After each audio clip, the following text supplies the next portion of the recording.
Welcome back. We have another episode of Cheap Retro Gaming. Today we are looking at the classic Doom from 1993 by id Software. I've already copied over the folder to my DOS Games folder, so if we check the directory you will see there is a Doom folder. Let's go in there. If I do a list of all the executables, you will find second from the top is doom.exe. That is the one we want, so fire away. And we have the Ultimate Doom ready to go. Really, there's not much to get this game up and running. It literally is just copy the file over and get it all running. We're going to be playing at I'm Too Young to Die level because I'm concerned that children could be watching here and don't want to freak them out too much. So we're going to run around and have a look around and see what Doom can do when it's on DOSBox. So as you're running around, you basically collect all of the things. Everybody knows the story of Doom by now. You don't need me to explain it to you. But I do want to stop right here for a second. You will notice in the background that there are 4 layers of mountains in the background. This is an old school effort to look after the gaming processing. We really didn't have the ability to put expansive worlds in there, so they covered it in what was called fog. So if you do a search for fog in old school games, that is a good example of what it was. So running around collecting things now.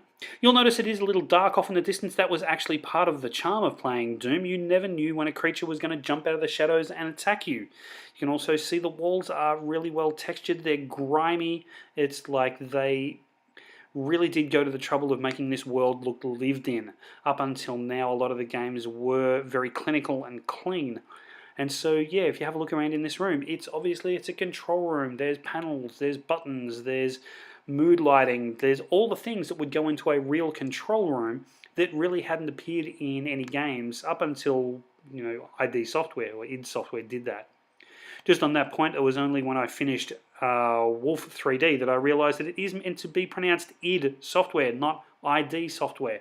So if I slip up, I have several decades of belief thinking that it was id Software. Having a look around the room again with the classic poisonous ooze there.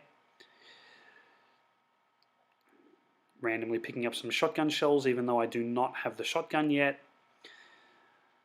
Hey look, we have a secret area, so I'll go pick up what I can through there.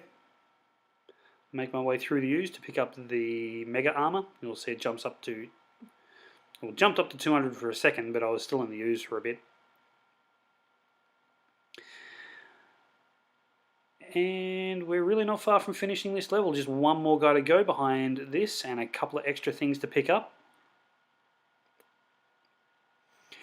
Even though this game does have you shooting, people, in the story, they are actually infected with a virus that would turn them into what that last guy became. So the idea of you're shooting other people, they're on the process of demise anyway. And that is the first level of Doom. Just a couple more health armor things to pick up here, but because I'm on 200 health, it doesn't make a difference. You will see I have my stats there. Not really concerned about a score in this game. You're really just going for the kills, the items, the secrets, and the time. I took my time having a wander around here. I just wanted to show that I could find a secret. I didn't grab absolutely everything, but the floor is clear. There is no longer a living item up there.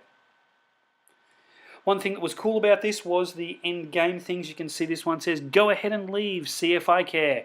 There was a range of about a half a dozen different things that it could choose from.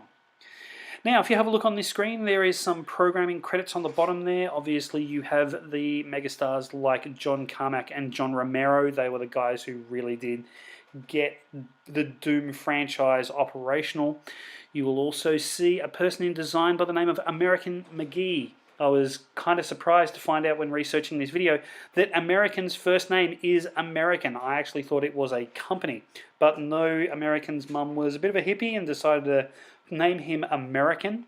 He also went on to create the wildly successful American McGee's Alice. You'll also notice a name there, Sean Green. We are not talking about the Vancouver Olympics half-pipe skater for the US. Completely different person there. So that is a quick rundown of Doom. It's really, really simple to get operating on DOSBox, and if you are getting into retro gaming, I recommend it to be one of the first games that you use. And it's still an exciting game. When I was growing up, this game was released as shareware, and this was actually the thing that sort of set my philosophy for shareware. It's like, there's many levels to get through, there's difficulties to chase, there's a lot of things that you can do in this game. You can keep playing the same level but increasing the difficulty. And it was one of those things, if I didn't want to move off this game until I completed it. And so, by the time that happened, another shareware disc would come in, and cool, I've now got a whole bunch of more games that I can play in the same way. Start off easy, learn the game, and try to get through as many levels as I can, increasing the difficulty. And it'd take me a month or 2 months before I could finish those levels. And so that led me to retro gaming. Anyway, I strongly recommend going and getting Doom. It is a classic game, and your collection will be reduced if you don't have it. Enjoy!